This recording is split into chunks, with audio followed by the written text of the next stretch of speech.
প্রথমে কাতলা মাছগুলোকে ভেজে নিতে হবে।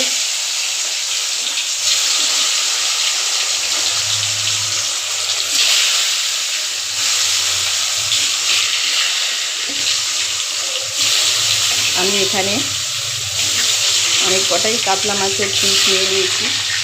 তোমরা 2 পিসও করতে পারো, 4 পিসও করতে পারো, কোনো অসুবিধা নেই। কাতলা মাছগুলো ভালো করে একটু ভেজে নেবে। মাছগুলো আমার ভাজা হয়ে গেছে। এবার আমি মাছগুলোকে আস্তে আস্তে তুলে নেব।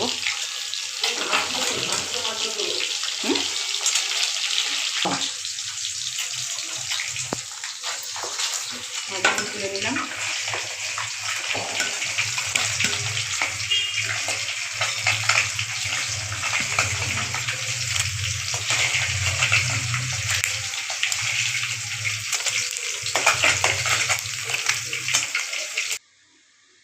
সেই তেলের মধ্যে দিয়ে দিলাম জিরে, দিয়ে দিলাম তেজপাতা,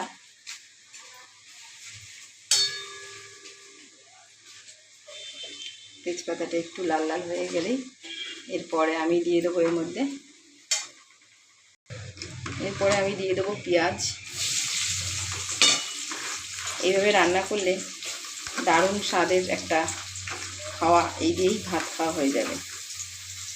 অনুষ্ঠান বাড়ির মতন পুরো খেতে হবে জিনিসটা। তোমরা একবার কিন্তু ট্রাই করে দেখো বাড়িতে। এর মধ্যে দিয়ে দিলাম হলুদ আর দিয়ে দেবো নুন, দিয়ে পেঁয়াজটা ভালো করে লাল লাল করে একটু ভাজতে হবে। এখন আমার পেঁয়াজ ভাজাটা হচ্ছে।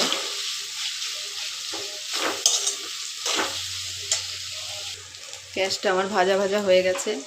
এরপর আমি দিয়ে দেবো আদা বাটা।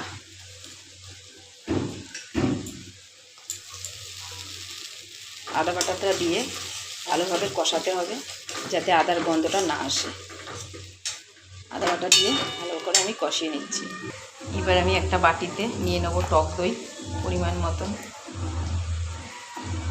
আমি 2 চামচ টক দই নিয়ে নিলাম। এর মধ্যে দিয়ে দেবো লঙ্কার গুঁড়ো আর দিয়ে দেবো জিরের গুঁড়ো, সামান্য পরিমাণ দিয়ে দেবো জল, দিয়ে এটা ভালো করে মিক্সড করে নেব।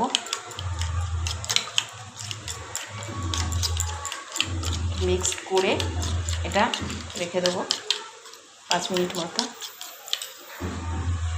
এবার এটা আমার কষানো হয়ে গেছে। এবার আমি দই, জিরের গুঁড়ো, লঙ্কার গুঁড়োর যে মিশ্রণটা বানিয়েছিলাম সেটা আমি দিয়ে দিলাম। এটা দিয়ে বেশিক্ষণ কষাবো না, কেননা আমি আদা দিয়ে অনেকক্ষণ আমার কষানো হয়ে গেছে।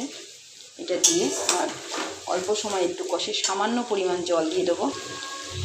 এবার আমি সামান্য জল দিয়ে দেবো।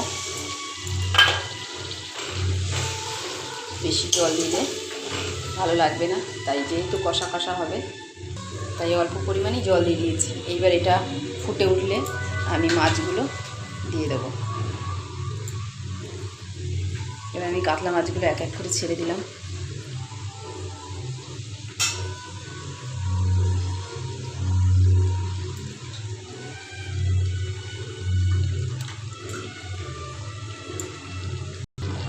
এবার আমি দিয়ে দেবো গরম মশলা।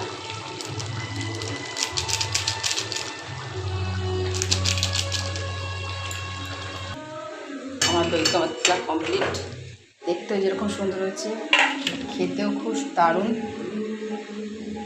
তো অনুষ্ঠান বাড়ির স্বাদের একটি রেসিপি তোমরা কিন্তু করে একবার খেয়ে দেখো এবং কমেন্টে কিন্তু অবশ্যই জানিও।